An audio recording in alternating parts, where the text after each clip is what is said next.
शास्त्र हे आपल्यासाठी कशासारखं आहे तर दिव्यासारखं आहे. शास्त्र हे आपल्यासाठी कशासारखं आहे तर दिव्यासारखं आहे. कारण परमेश्वराचे शास्त्र किंवा त्याची वचनं आपल्याला मार्ग दाखवतात. आताच गाणं म्हटलं की शास्त्ररूपी दिवा देवाने दिदला वाट दावायला. तर आपल्याला वाट दावण्यासाठी हा दिवा आहे. आणि आज आपण थोडक्यात का होईना या भागाचं वाचन आणि स्पष्टीकरण पाहणार आहोत. तत्पूर्वी आपण एक छोटीशी प्रार्थना करू आणि तत्वाला चालू करू. हे पवित्र पवित्र सेनाज परमेश्वरा, पुन्हा एकदा तुझं नाव उंचवतो. तुझ्या नावाला मान महिमा गौरव देत आहे या सकाळच्या समयी. आज मग पाप्याला परमेश्वरा गोड अनमोल संधी तू दिलीस, त्याबद्दल उपकार आभार मानतो. आज परमेश्वरा मी माझ्या बुद्धीने, माझ्या शक्तीने, माझ्या बलाने न करता, परमेश्वरा न बोलता, आज तुझा पवित्र आत्मा तू आम्हाला दे. आम्हाला परमेश्वरा बोलण्यासाठी, समजून घेण्यासाठी ज्ञान बुद्धी दे. आणि तो पवित्र आत्मा तू परमेश्वरा दे, जेणेकरून पवित्र आत्म्याच्या योगी परमेश्वरा सर्व काही सिद्धीस जावा आणि परमेश्वरा त्याद्वारे परमेश्वरा तुझं वचन आम्हाला प्राप्त व्हावं असं कर. पुन्हा एकदा परमेश्वरा मज पापाचा ताबा तुझ्याकडे सुपूर्त करून प्रार्थना जीवन ख्रिस्त येशू याच्या गोडान पियात मागतो म्हणून ऐकते त्या. आमेन. तर आजचं 19वं तत्व आहे देवाचे नियमशास्त्र. देवाच्या नियमाची महान मूल तत्वे 10 आज्ञेमध्ये अंतर्भूत करण्यात आली आहेत आणि ती ख्रिस्त जीवनामध्ये सिद्ध झाली आहे. त्यामध्ये मानवाचा आचार आणि परस्पर संबंध याविषयी देवाची प्रीती, त्याची इच्छा आणि उद्दिष्टे ही व्यक्त करण्यात आली आहे. आणि ती प्रत्येक युगामध्ये सर्व मानवजातीवर बंधनकारक आहेत.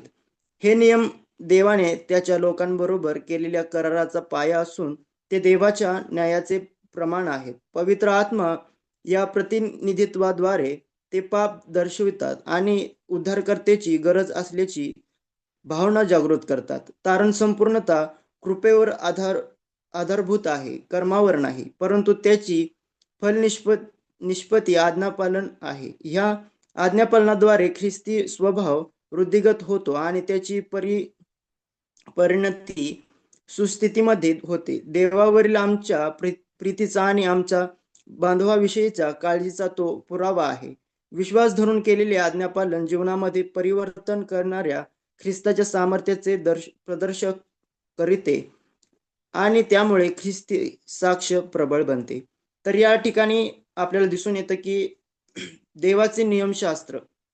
तर देवाचे नियमशास्त्र काय आहे तर मोशेला दिलेल्या आज्ञा असतील आणि संपूर्ण उत्पत्तीपासून प्रकटीकरणापर्यंत आपल्याला शिकवलेलं आहे, सांगितलेलं आहे की आम्ही कसं चाललं पाहिजे किंवा आम्ही कसं त्याच्या मार्गावरती चाललं पाहिजे. आणि कारण वचनच आपल्याला मार्गदर्शन करू शकतं, तोच आपला एक काय आहे दिवा आहे.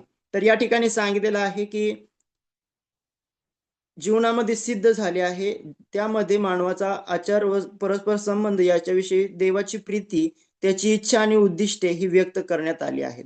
तर नियमशास्त्र फक्त आपल्यासाठी एक बंधन म्हणून नाही, तर ती देवाची आपल्या मध्ये असलेली प्रीती आहे. आणि ते आपण असं समजतो की सर्व काही कर्मामुळे होतं, आम्ही कर्म चांगले केले तर होणार, परंतु कर्म नाही, तर आपण काय केलं पाहिजे, देवाच्या कृपेवरती आधारित असलं पाहिजे. आम्ही देवाची कृपा पाहिली पाहिजे. आणि हे नियमशास्त्र यासाठी आपल्याला मिळालेलं आहे की आम्ही त्याच्या मार्गावरती चालावं आणि जेणेकरून आम्ही पापात पडणार नाही. सर्वांचे डोळे पर्वताकडे लागले होते, त्याचे शिखर घन मेघाने व्यापून टाकले होते, एकसारखे तेथे दगड अंधार वाढू लागला. तर या ठिकाणी मोशेला नियमशास्त्र कसं मिळालं आणि कसं प्राप्त झालं हे आपल्याला दिसून येतं. आपल्या सर्वांनाच माहित आहे, सर्वांनीच आपण बायबल वाचलेला आहे किंवा आपण पाहिलेलं आहे की जो सिनाई पर्वत होता त्यावरती जेव्हा देव उतरणार होता त्यावेळेस मोशेला अगोदर सांगितण्यात आलं होतं की तो डोंगर किंवा तो पर्वत, त्या पर्वतावरती त्याच्या विना दुसरा कोणी येता कामा नाही. का? कारण तो डोंगर इतका पवित्र होणार होता, कारण त्या ठिकाणी स्वर्गीय देव उतरणार होता. त्यामुळे त्या मोशेला सांगण्यात आलं होतं की त्या ठिकाणी आसपास देखील किंवा त्याच्या डोंगराच्या सीमेला देखील कोणी स्पर्श करू नये, जर कोणी स्पर्श करेल तर तो मरेल म्हणून सांगितलं होतं. तर आपल्याला देखील नियमशास्त्र किंवा वचन किती पवित्र आहे आणि तो देणारा किती पवित्र आहे, आपण हे खूप समजलं पाहिजे. कारण नियमशास्त्र हे आपल्यासाठी आहे, तर आपण ते पवित्रतेने घेणं खूप गरजेचं आहे. आज परमेश्वराची पवित्रता, त्याचं गांभीर्य जर आमच्यामध्ये आहे, तरच आम्ही ते नियमशास्त्र पाळू शकू. आज देवाची प्रीती, देवावरची आमची प्रीती आहे, तरच आम्ही ते पाळू शकू. कारण या ठिकाणी सांगितलेलं आहे की नियमशास्त्र हे देवाची आपल्यावरती असलेली प्रीती आहे. नियमशास्त्रे काय आहेत, ज्या त्याने आज्ञा दिलेल्या त्या काय आहेत, आमच्यावरती देवाची प्रीती आहे. त्यामुळं आम्ही त्या आज्ञा पाळून आम्ही देवावरती प्रीती दाखवायची आहे.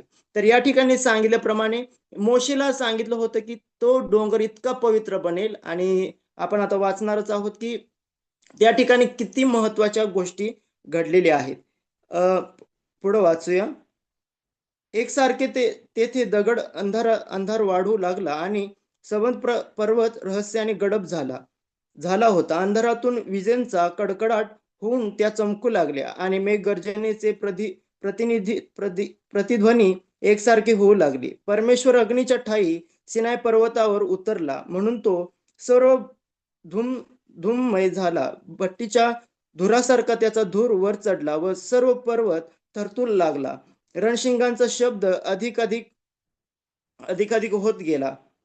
देवाच्या समक्षतेचे ऐश्वरीशाली दर्शक इतके प्रबळ होते की सर्व इस्रायल थरथर कापू लागले. एकाएकी मेघगर्जना आणि रणशिंगांचा आवाज शांत झाला आणि सर्वत्र भयप्रद शांतता प्रसरली. त्यानंतर पर्वतावर संभोवती वेष्टलेल्या निबिड काळोख्यात परमेश्वर बोलला. आपल्या लोकांवर आपल्या असलेल्या दाट प्रेमाने प्रवृत्त होऊन त्याने 10 आज्ञा जाहीर केल्या. मोशेने म्हटले, परमेश्वर सिनाईहून आला, लक्षावधी पवित्र गणा बरोबर तो आला. त्याच्या उजव्या हाताकडून अग्निज्वाला निघली. तो सर्व लोकांवर प्रेम करतो. त्याचे सर्व पवित्र जन तुझ्या हाती आहे. ते तुझ्या पायाशी बसले आहेत. ते तुझे वचन ग्रहण करतात. तर या ठिकाणी आपण मगाशीच पाहिल्याप्रमाणे, तर परमेश्वराची आपल्यावरती काय आहे, प्रीती आहे.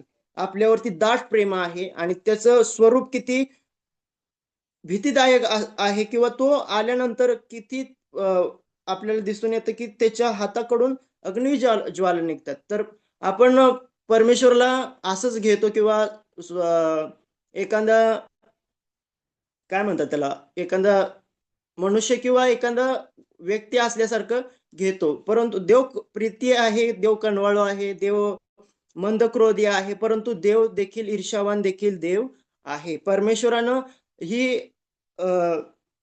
आज्ञा देतानाच, मोशेला आज्ञा देतानाच त्याची उपस्थितीच किती भयानक किंवा मोठी आहे. तर या ठिकाणी आपल्याला दिसून येतं की त्याची उपस्थिती कशी होती. त्या ठिकाणी धूर पसरला होता, त्या ठिकाणी विजेंचा कडकडाट होत होता, आणि त्या आज्ञा प्राप्त होत असताना किती मोठी चमत्कार त्या ठिकाणी आपल्याला दिसून येतो की मोठी मेघगर्जना होता, एकाएकी मेघगर्जना होते, आणि हळूहळू रणशिंगांचा आवाज कमी झाला आणि परमेश्वर मोशेशी बोलू लागला.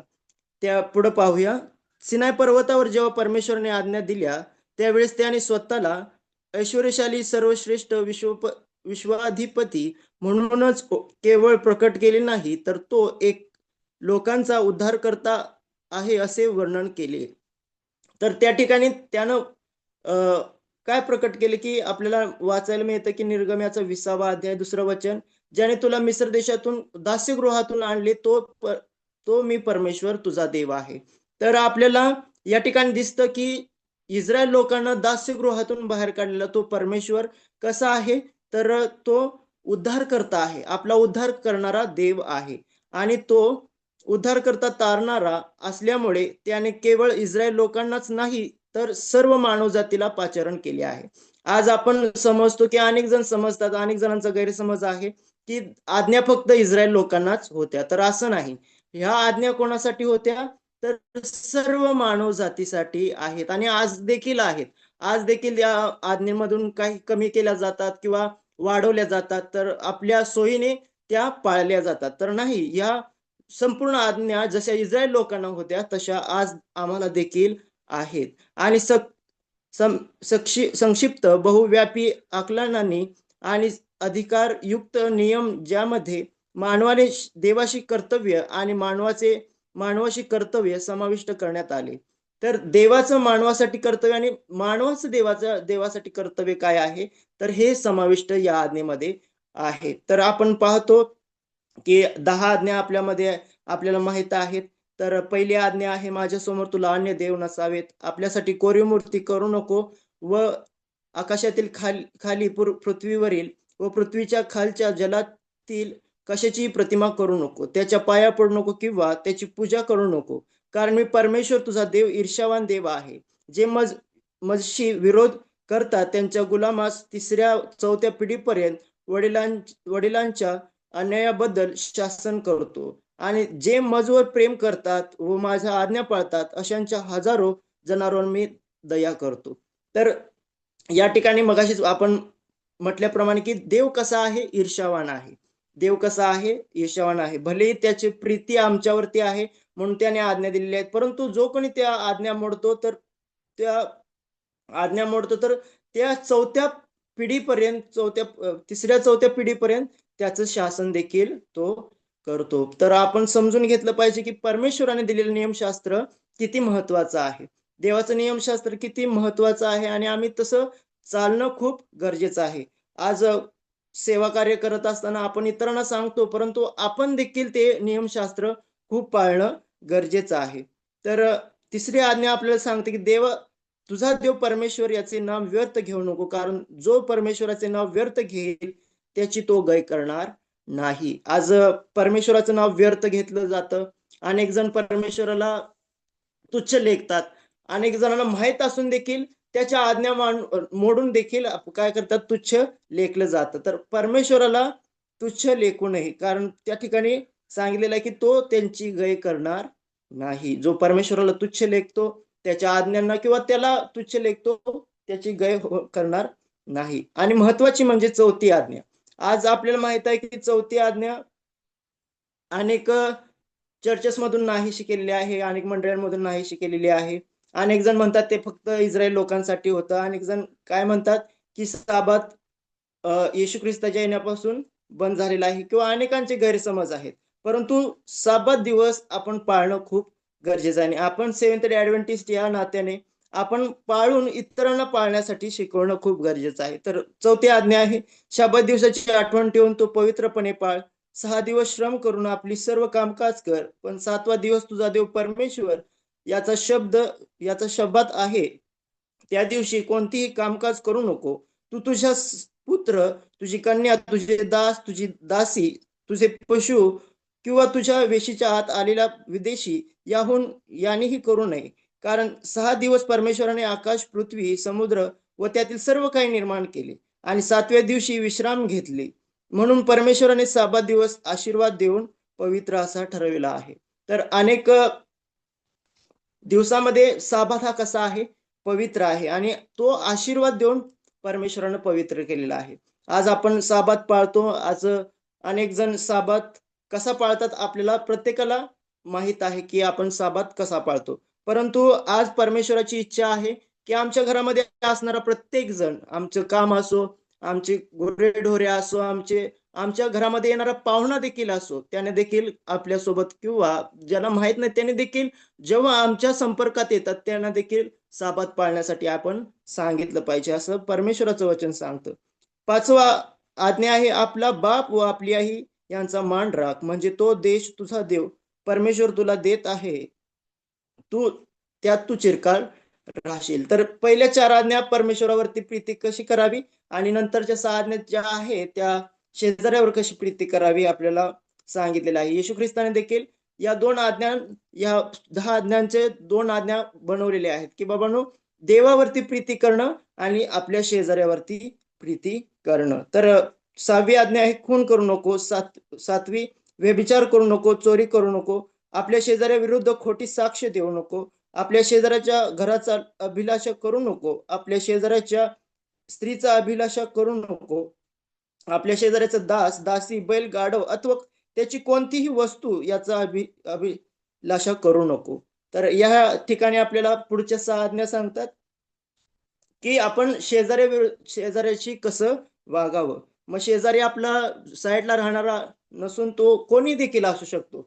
तर आपण त्यांच्याशी प्रेमानच राहणं खूप गरजेचं आहे. विशेष करून आपल्या संपर्कात असणारे आपले आई-वडील, नंतर आपले शेजारी असतील आणि खून करू नको, व्यभिचार करू नको, चोरी करू नको, आपल्या शेजाऱ्याविरुद्ध खोटी साक्ष देऊ नको.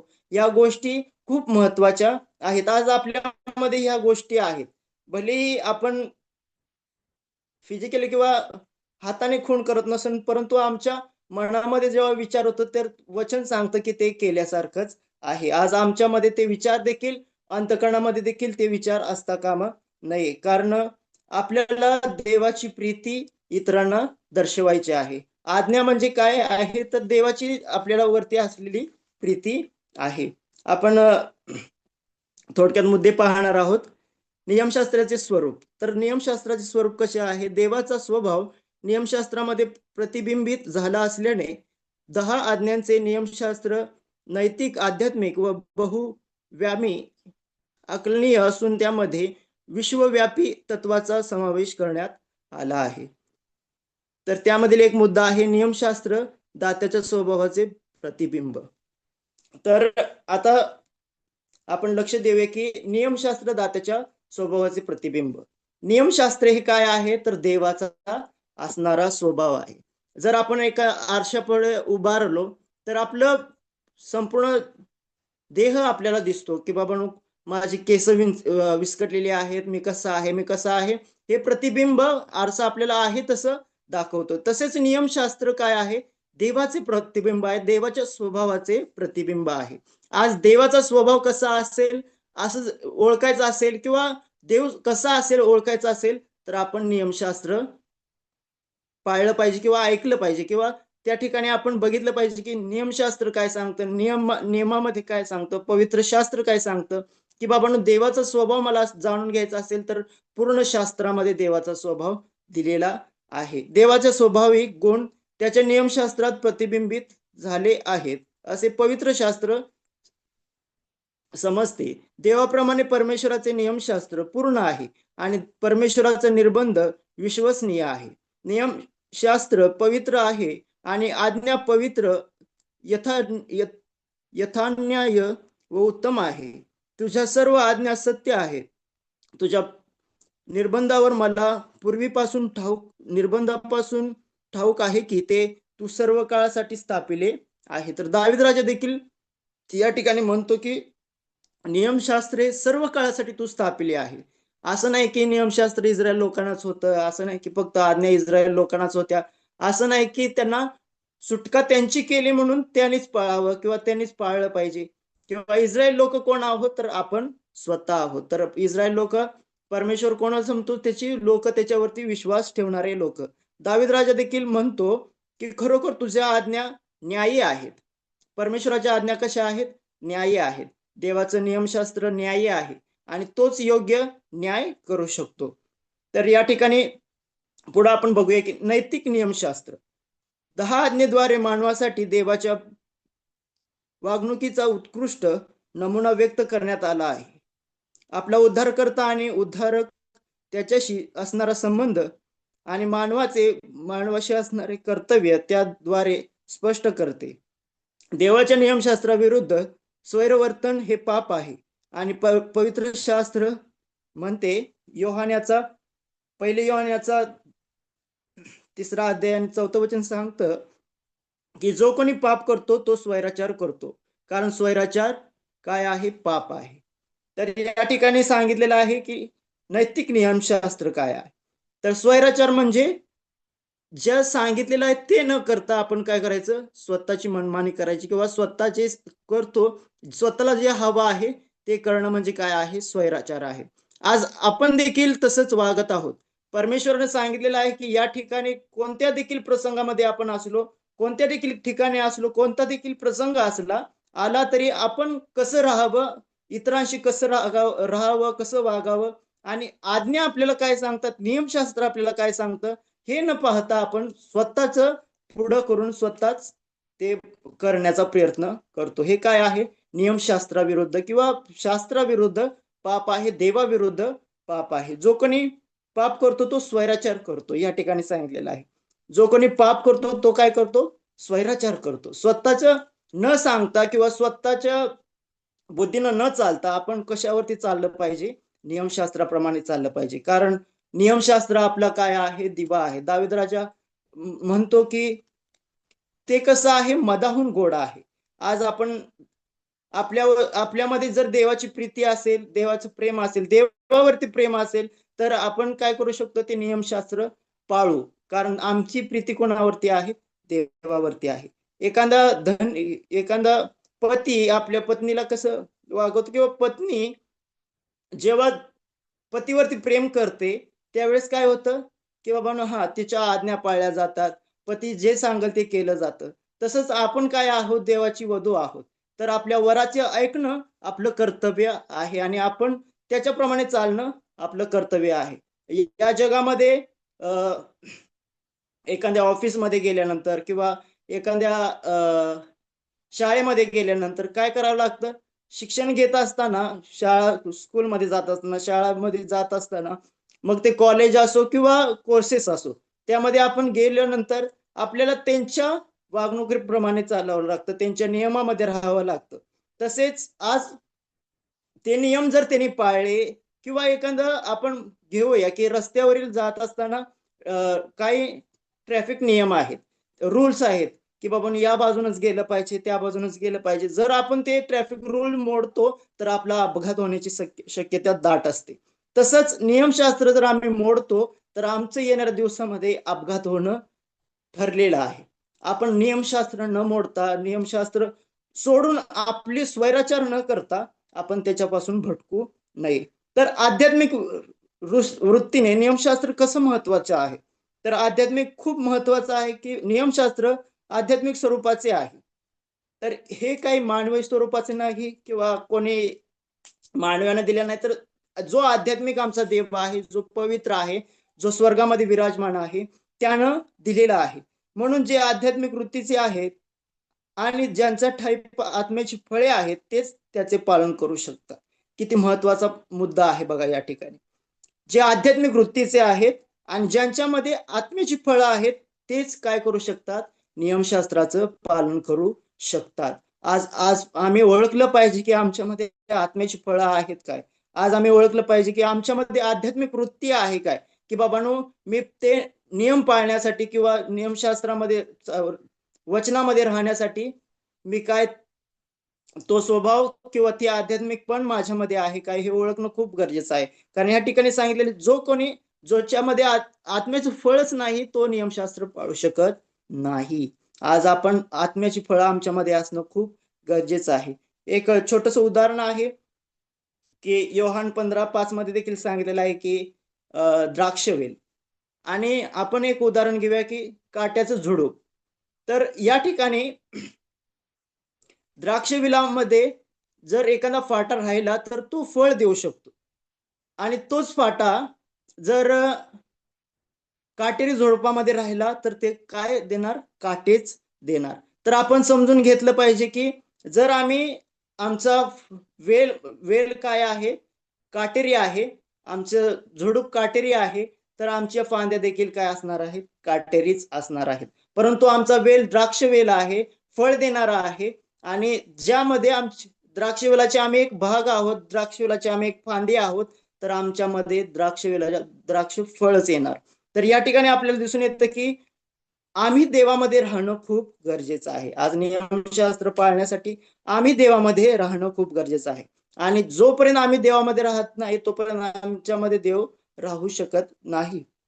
कारण योहान 15:5 मध्ये सांगितलेलं आहे की जो माझ्यामध्ये राहतो तो पुष्कळ फळ देतो. काय करतो? पुष्कळ फळ देतो. आज नियमशास्त्र पाळण्यासाठी आम्ही त्या वेलाशी जोडून राहणं खूप गरजेचं आहे.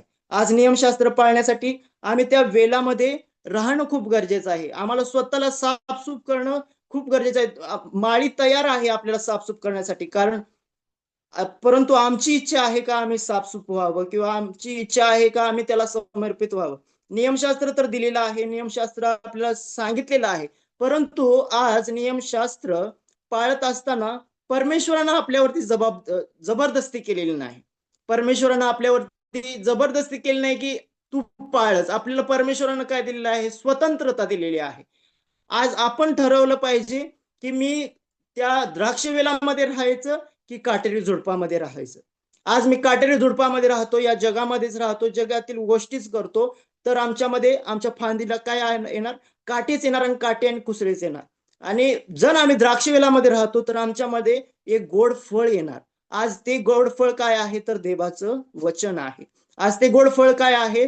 तर देवाच्या आज्ञा आहे. आज आम्ही देवाच्या आज्ञा पाळणं खूप म्हणजे खूप गरजेचं आहे. आणि आम्ही देवा त्या वेलामध्ये राहणं खूप गरजेचं आहे. जोपर्यंत आम्ही देवाशी जोडून राहत नाही तोपर्यंत आपल्याला आज्ञा पाळणं शक्य नाही. आज आज्ञा पाळण्यासाठी आम्ही देवाशी जोडून राहणं खूप गरजेचं आहे. आज्ञा अवघड नाहीत, परंतु देवामध्ये राहिल्यानंतर त्या सोप्या आहेत. परंतु आम्ही जगामध्येच राहिलो तर आपल्याला त्या आज्ञा अवघडच वाटणार. या पुढं पाहूया. मानवी नियम केवळ उघडपणे व्यक्त केलेल्या कृतीवर भाष्य करते, परंतु 10 आज्ञा अत्यंत व्यापक आहेत. त्यामध्ये आमचे अत्यंत गुप्त विचार, आकांक्षा, इच्छा आणि मत्सर हे वासना आणि महत्वाकांक्षा यासारखे मनोविचार आले आहेत. डोंगरावरील उपदेशात ख्रिस्ताचे नियमशास्त्राच्या या आध्यात्मिक भागावर जोर दिला आणि आज्ञाभंगाला किंवा स्वैरावर्तनाला सुरुवात अंतकरणात होते असे सांगितले. तर या ठिकाणी येशू ख्रिस्त देखील सांगतो की आपण मत्तय 5 किंवा मार्क 7 वाचलं तर या ठिकाणी आपल्याला दिसून येतं की येशूने देखील जेव्हा आज्ञा सांगितल्या किंवा सांगितल्या की आपण वाचून पाहूया.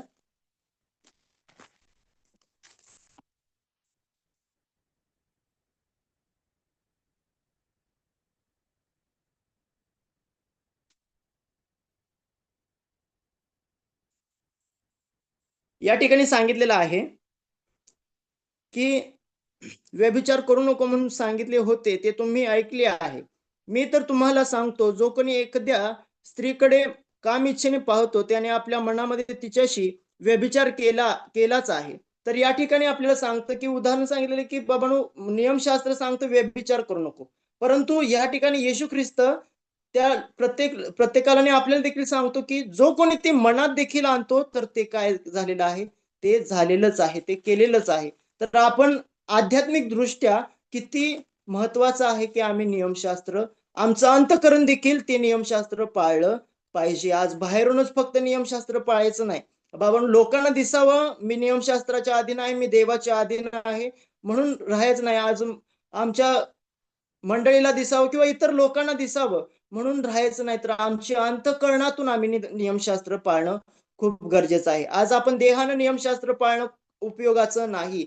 येशू ख्रिस्त सांगतो, जो कोणी अशा गोष्टी नियमशास्त्राविरुद्ध आपल्या मनामध्ये आणतो तो काय झालेला आहे? तो पापामध्येच म्हणजे त्यामध्ये पाप शिरलेलंच आहे. तर आपल्यामध्ये पाप अंतःकरणातूनच नको आहे. जर अंतःकरणात नसेल तर बाहेर देखील ते पाप होणार नाही. जर बाहेर असेल तर ते अंतःकरणात देखील असणारच.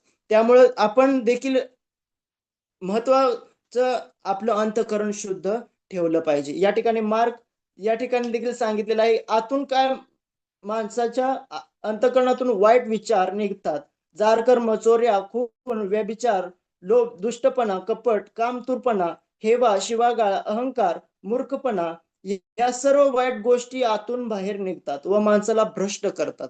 तर या ठिकाणी आपल्याला माहितच आहे, मार्क मधील वचन माहितच आहे की बाहेरून येणाऱ्या गोष्टी आपल्याला भ्रष्ट करू शकत नाहीत, तर आपल्या अंतःकरणातून येणाऱ्या गोष्टी आपल्याला भ्रष्ट करतात. येशूने देखील सांगितलं की नियमशास्त्राविरुद्ध आपण जर वागतो किंवा तसा विचार देखील मनामध्ये आणतो तर ते काय केलेलं सारखं आहे? पाप केल्यासारखं आहे. आज आपण आपल्यामध्ये त्या भावना, त्या गोष्टी ज्या आता मी वाचल्या त्या गोष्टी नसाव्या आणि आम्ही नियमशास्त्राच्या अधीन, देवाच्या अधीन असलो पाहिजे. जर नियमशास्त्र आपल्याला अवघड वाटत असेल तर आपण प्रथमतः त्याची प्रीती ओळखली पाहिजे, त्याच्या प्रीतीमध्ये राहिलं पाहिजे, त्याला जुडून राहिलं पाहिजे, जेणेकरून परमेश्वर आपल्याला त्या नियमशास्त्रामध्ये चालण्यासाठी शिकवेल. विधायक नियमशास्त्र प्रतिबिंब बंधक तत्वाच्या छोट्या मालकेपेक्षा 10 आज्ञा अधिक आहेत. त्यामध्ये दूरदर्शी स्वरूपाची तत्व समाविष्ट झाली आहेत. मना केलेल्या गोष्टी बरोबर करावयाच्या गोष्टीही त्यामध्ये प्रविष्ट आहेत. दुष्ट कृत्य आणि विचार यापासून आम्ही परावृत्त व्हावे एवढे सांगितले नाही, तर देवाने बहाल केलेले कृपादान आणि कौशल्य सत्कृत्यासाठी उपयोगात आणण्यास शिकावे असे सांगितले आहे. तर आपल्याला या ठिकाणी दिसून येतं की दुष्ट कृत्य आमच्यामध्ये नसावीत. तर काय असावं, तर चांगल्या गोष्टी, कौशल्य, सत्कृत्य आमच्यामध्ये असणं खूप गरजेचं आहे. खरोखर आजच्या भागाने आपण परमेश्वराला ओळखूया, त्याच्यामध्ये राहूया, जेणेकरून आम्ही त्या नियमशास्त्राच्या अधीन होऊ. परमेश्वर आपल्यावर जबरदस्ती करत नाही खरं, किंवा कोणाला देखील अजूनपर्यंत देखील जबरदस्ती कोणावरती केलेली नाही. परमेश्वर काय करतो, प्रीतीने बोलवतो आणि प्रीतीने आज्ञा पाळण्यास शिकवतो. परमेश्वर आजचा भाग आशीर्वादित करो. परमेश्वराच्या नावात धन्यवाद. आमेन.